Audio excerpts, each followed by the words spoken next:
मर जाना। चलो वे वे 7 बज गए हैं, सूरज सवा नेजे ते कि तू हले सुत्ता पिया वा। आ मां सूरज दा तरदाना दा काम आ तू बूआ ला दे। वे हाय वे लोकां दी औलाद सौंदी, मेरे नसीब सुत्ते पे। वे उठ चल काम ते। ओ की गल मां वे लोकां दी औलाद काम ते चली गई, तू इत्थे ही आ। ते मां थकद भी तां होई आ। वे चल काम ते जा। वे काके दे अब्बा आ की गल आ की थप्पाई सवेरे सवेरे तुसी हैं? काका नहीं उठन दे, इन्हू उठावो आके। भाई इन्नी उठना भी नहीं है और मंजा थक जाता है, सुता नहीं उठता। आ बुढ़ियां हड्डियां कदों तक काम करनगियां हैं? जदों वेखो सुता ही रहिंदा। ओ मुंडिया ओ मुंडिया ओके ओ उठ मुंडिया की तुसी दोवां ने मैनू मेरा सोना हराम कीता होया। अच्छा तू साडा जीना हराम कीता वा, काम ते कौन जांदा है? ਜਾਂਦੀ ਹੈ ਦੁਨੀਆ ਤੇ ਤੂੰ ਕਿਉਂ ਨਹੀਂ ਜਾਂਦਾ? ਪੁੱਤ ਲੰਗੜਾ ਵਾ। ਅੱਬਾ ਜੀ ਤੁਹਾਡੀ ਵਜ੍ਹਾ ਤੋਂ ਮੈਂ ਸ਼ਰਮਿੰਦਾ ਪੂਰੇ ਮਹੱਲੇ 'ਚ। ਕਿਉਂ ਕੀ ਹੋਇਆ? ਸਾਰਿਆਂ ਦੇ ਪਿਓ ਮਰ ਗਏ, ਤੁਸੀਂ ਜ਼ਿੰਦਾ।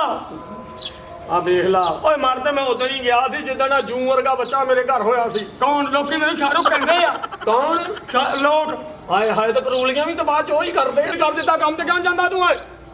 ਬਸ ਮੈਂ ਛਲੰਗ ਮਾਰਾਂਗਾ ਕੋਠੇ ਤੋਂ। ਕਿਉਂ ਬਹੁਤ ਐਵੇਂ ਜ਼ਮੀਨ 'ਚ ਮੋਰੀ ਹੋ ਜਾਣੀ, ਤੂੰ ਫੇਰ ਨਹੀਂ ਮਰਨਾ। ਕੀ ਮਤਲਬ ਬਾਬਾ ਜੀ ਤੁਹਾਡਾ? ਉਹ ਗੱਲ ਸੁਣ ਲਾ ਪੁੱਤ, ਕੰਮ ਤੇ ਜਾਇਆ ਕਰੋ। ਆ ਵੇਖ ਲੋਕਾਂ ਦੇ ਪੁੱਤ ਜਿਹੜੇ ਆ ਉਹ ਕੰਮ ਕਰਦੇ ਆ। ਹੈ ਮੇਰਾ ਕੱਲੇ ਦਾ ਮੁੰਡਾ ਵਿਹਲਾ ਫਿਰਦਾ, ਸਾਰੇ ਸ਼ਰੀਕ ਮੈਨੂੰ ਗੱਲਾਂ ਕਰਦੇ ਆ। ਕੀ ਕਮੀ ਆ ਮੇਰੇ 'ਚ? ਕੀ ਕਮੀ ਕੀ? ਗੈਰਤ ਦੀ ਪੁੱਤ ਗੈਰਤ। ਮੇਰੀ ਗੱਲ ਸੁਣੋ ਅੱਬਾ ਜੀ, ਤੁਸੀਂ ਮੈਨੂੰ ਚਾਹ ਪਿਲਾਉਂਦੇ ਆ? ਹਾਂ ਪੁੱਤ ਚਾਹ ਪਿਲਾਈ ਦੀ। ਕਿੱਦਣ? ਓਏ 90 ਰੁਪਏ ਕਿਲੋ ਦੁੱਧ ਲੈ ਕੇ ਪਿਲਾ ਰਹੇ ਆ। ਲੈ ਮੈਂ ਨਹੀਂ ਪੀਂਦਾ 90। ਆ ਚਾਕਲੇਟ ਕਲਰ ਖਰਾਬ ਹੋ ਰਿਹਾ, ਤੁਹਾਨੂੰ ਆਪਣੇ ਪੁੱਤਰ ਦਾ ਅਹਿਸਾਸ ਨਹੀਂ ਹੈਗਾ? ਪੁੱਤ ਅਸਲ ਦੇ ਵਿੱਚ ਗੱਲ ਪਤਾ ਕੀ ਆ, ਸਾਰੀਆਂ ਟੈਨਸ਼ਨਾਂ ਛੱਡ, ਮੇਰਾ ਪੁੱਤ ਕੰਮ ਤੇ ਜਾ। ਵੇਖ ਮੈਂ ਬੁੱਢਾ ਹੋਂਦਿਆਂ ਕਿੰਨੀ ਕੁ ਦੇਰ ਕੰਮ ਤੇ ਜਾਊਂਗਾ ਮੈਂ? ਸਾਲ ਕੁ ਹੋਰ ਕਰ ਲਾ ਫਿਰ ਮੈਨੂੰ ਅਕਲ ਆਈ ਜਾਣੀ ਹੈ। ਸਾਲ ਕੁ ਹੋਰ ਕਰ ਬਾਹਰ ਕਿਉਂ ਨਹੀਂ ਨਿਕਲਦਾ ਘਰੋਂ? ਅੱਬਾ ਫਿਰ ਮੇਰੇ ਹੁਸਨ ਤੇ ਤਵੀਤ ਕਰਾਉਂਦੀ ਆ ਦੁਨੀਆ।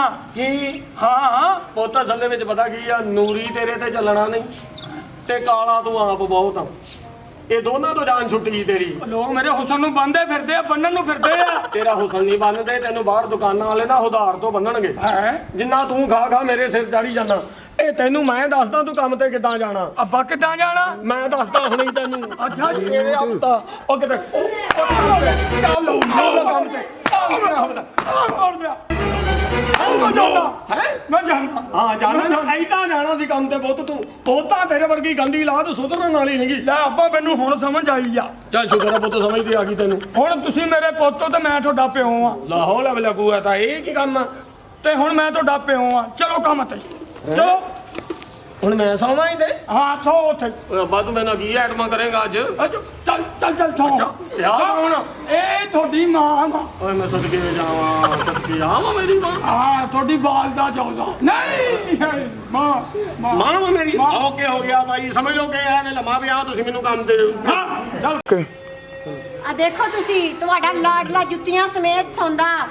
ਉਹ ਕਿਉਂ ਬੋਲਦਾ? ਤੇਰੀ ਖਾਬ 'ਚ ਛਾਪੇ ਆਉਂਦੇ ਆ। ਅੱਬਾ ਜੀ ਮੈਂ ਖਾਬ 'ਚ ਮੈਚ ਖੇਡ ਰਿਹਾ ਸੀ, ਸਲਿੱਪ 'ਚ ਖਲੋਤਾ ਸੀ ਕੈਚ ਫੜਨ। ਹਾਏ ਬੁੱਧ ਕੈਸਾ ਸਲਿੱਪਰ ਦਾ ਮੂੰਹ ਆ ਤੇਰਾ ਹੈ। ਬੇੜਾ ਕਰਕੇ ਆ ਜੁੱਤੀਆਂ ਲਾਇਆ ਕਰ। ਇਹਨੂੰ ਹੁਸਤ ਪਾਈ ਪੂਰੇ ਘਰ ਦੇ ਵਿੱਚ ਤੂੰ ਜੁੱਤੀਆਂ ਪਾ ਪਾ ਕੇ। ਹਮ ਅਮੀਰ ਬਾਪ ਕੇ ਪੁੱਤਰ ਹੈ। ਓਏ ਪੁੱਤਰ ਨਹੀਂ ਤੂੰ ਸ਼ਦੂਤਰ ਹੈ ਹਮਾਰਾ। ਲਾ ਜੁੱਤੀਆਂ ਚਬਲ ਜਾਣਾ ਹੋਵੇ ਤਾਂ ਐ ਕੱਟ। ਉਹ ਕਾਕੇ ਪੁੱਤ ਕਾਕੇ ਹੋ ਕੀ ਹੋਣਾ? ਲੱਗਦਾ ਹੁਸਨ ਪਹਿਲੀ ਵਾਰੀ ਦੇਖਿਆ। ਓਏ ਅੱਬਾ ਕੀ ਆ ਤੂੰ ਸੌਣ ਵੀ ਨਹੀਂ ਦਿੰਦਾ ਯਾਰ? ਕੀ ਗੱਲ ਆ ਤੈਨੂੰ? ਓ ਕੰਮ ਤੇ ਨਹੀਂ ਜਾਣਾ ਹੈ? ਕੰਮ ਤੇ ਨਹੀਂ ਜਾਣਾ? ਕੀ ਹੋਇਆ ਕੰਮ? 10 ਵਜ ਗਏ ਉੱਠ। ਹੈ 10 ਵਜ ਗਏ ਉੱਠ। ਓਏ ਅੱਬਾ 10 ਵਜ ਗਏ ਤੂੰ ਮੈਨੂੰ ਦੱਸਿਆ ਹੀ ਨਹੀਂ। ਮੈਂ ਲੇਟ ਹੋ ਗਿਆ। ਮੈਂ ਤਾਂ ਲੇਟ ਹੋ ਗਿਆ। ਕਾਹਦਾ ਲੇਟ ਹੋ ਗਿਆ? ਮੇਰੀ ਬਾਣੀ ਨੱਸ ਗਿਆ।